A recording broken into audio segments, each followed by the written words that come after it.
So there's a difference between living a life and performing one. Most of us don't know which one we're doing until something forces that distinction. We show up, we deliver, we manage, we call it our responsibility, and it provides us stability. It's really just us being good at our jobs.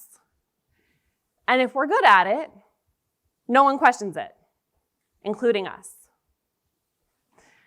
I was pretty good at my job. I was a public school teacher here in the nation's capital. I loved my work, I loved my students, I was organized, I was committed to my students' success. I knew my impact as an educator. Things happen in life, and life doesn't always go our way. When you teach, you get evaluated. Teaching and the day-to-day work for our students, that is the work. The evaluation part, depending on the day, can feel like a performance. And if you've worked in education, you know the phrase, the dog and pony show. It's when that evaluation feels like a performance. My effectiveness and even my pay came down to whether or not I checked the right boxes on the right day for the right evaluator. Oftentimes, which is frustrating, someone with less proximity to the day-to-day work than I had, or maybe even less classroom experience. But still, I tolerated it because that's what high-functioning adults do. We tolerate, we tell ourselves it's fine, it's no big deal. That is until something happens that makes all of that pretending and sweeping it under the rug impossible. And for me, that moment came when I was about 32 weeks pregnant, and I heard the words, "I'm sorry." There's no heartbeat. After I delivered my daughter, Aaliyah Denise, I figured I would be home recovering. I had labored, delivered. My body was postpartum, my hormones absolutely crashed. And I figured that I would be home recovering because months before Aliyah's stillbirth, in anticipation for her arrival, I was approved for paid family leave. And now, given the circumstances, I planned on using that time to heal my body and mentally prepare to return to the classroom. So imagine my shock when I was abruptly told that because I had no baby to care for and no baby to feed, I no longer qualified for that leave.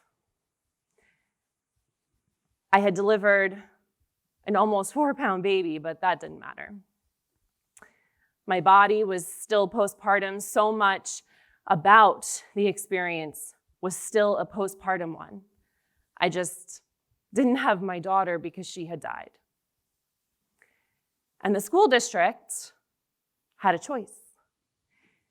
They could have allowed me time to heal. And that's because at the time, the paid family leave law did not clearly include or exclude someone in my position. And other agencies in our city, faced with the same choice, routinely made the humane decision to still allow this leave after a stillbirth. Because after all, stillbirth is stillbirth. So my employer had a choice, and they chose to exclude me.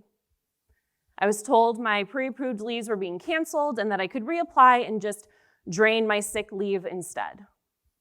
As if recovering from birth was an illness. As if the hours that I spent laboring and delivering my daughter only really mattered if she had taken a breath. And in those moments, something became unmistakably clear to me. The system that I had given my loyalty, my excellence, my time to, didn't see me as mother. And what changed after Aliyah's stillbirth wasn't just everything in my life. What changed was my tolerance. I could no longer rehearse stability for the comfort of others or comply quietly, and I absolutely could not pretend like the system I had given so much to and that tried to erase my daughter deserved my talent as an educator. And so I left the classroom, not because I stopped loving the work or because it was too hard after what I experienced. I left because when my daughter died, the system and the people in it showed me exactly how disposable I was. And once you see that clearly, you cannot unsee it. Now, here's what's important. You do not need to experience a tragedy or a loss like this to reach that point. Sometimes it's a realization that you might have, or a betrayal that occurs, or just a slow accumulation of things that no longer sit right with you.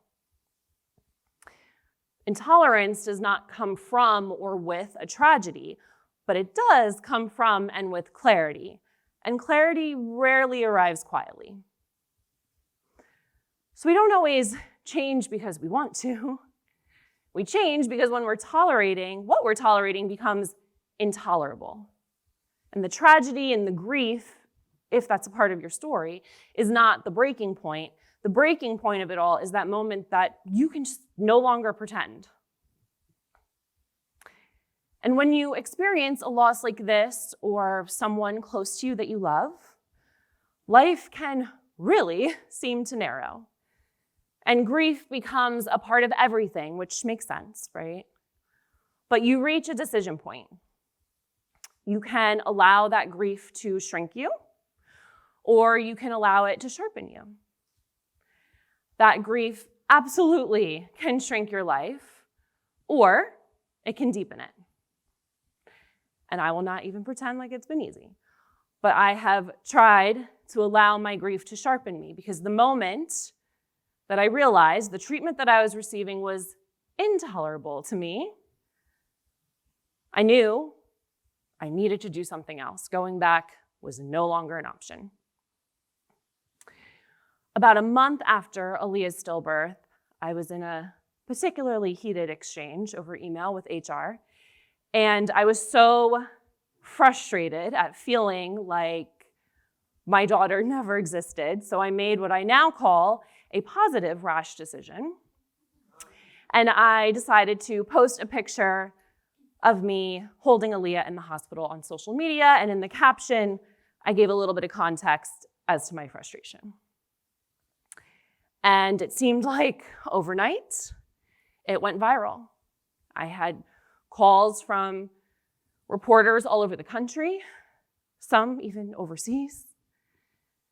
And I had hundreds upon hundreds of DMs and emails, because my email was kind of easy to find since I was a teacher, of people sharing the same or similar story of that invalidation and silence from their employer, some of whom had the same employer that I did. They just didn't have it in them to fight back. And so I very quickly realized that this was not just my story. And so I took everything that I knew about teaching and everything I was feeling, the grief, a ton of anger, and the refusal to let my daughter be forgotten, and I created Aliyah in Action, a nonprofit supporting families who experience baby loss. What started as a response to my own experience has very quickly become something so much larger. And today, Aliyah in Action partners with dozens of hospitals and maternal health organizations to provide our bereavement support kits and grief resources so that families don't leave the hospital or arrive home feeling unseen and unsupported after loss. We've supported thousands of families to ensure that they are met with the care and compassion that they deserve.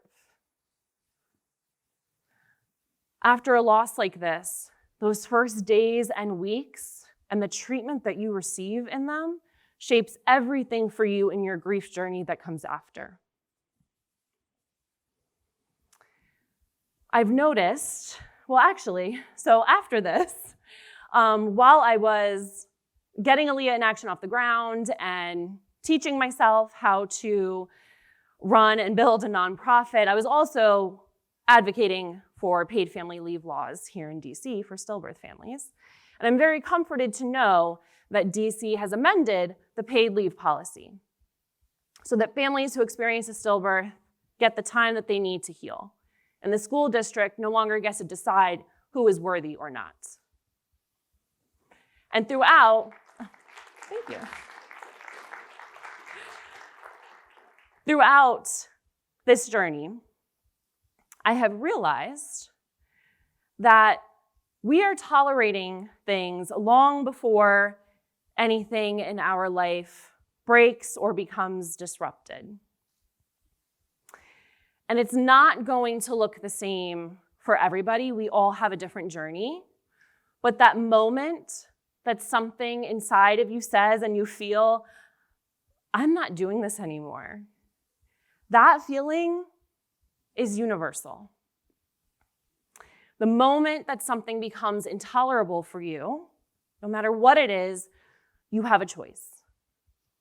You can allow that intolerance to be there, you can rationalize with it, you can shrink yourself to survive it, or you can notice what you can no longer pretend about and act accordingly. I am still an educator, and this is what I am here to teach, that we can and we must do better for families who experience baby loss. We need to create stronger frameworks and support systems. Families interact with all different types of systems after loss that you don't even think about until you're in it. And too often, those systems fail them. And to me, that is intolerable. So in the beginning, I said, there's a difference between living a life and performing one.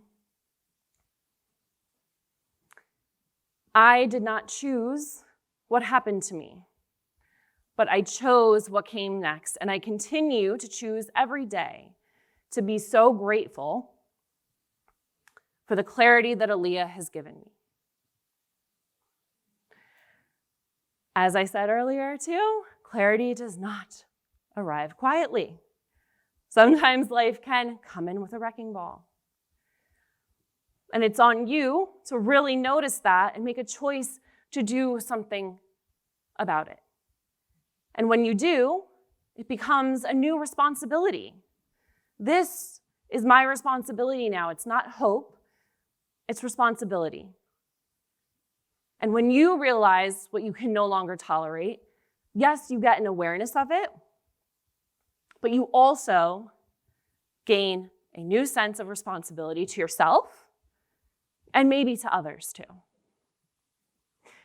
So let me ask you, what are you currently tolerating in life that clarity is trying really hard to expose to you? And what would change for you in all areas of your life if you stopped negotiating with it? Thank you so much.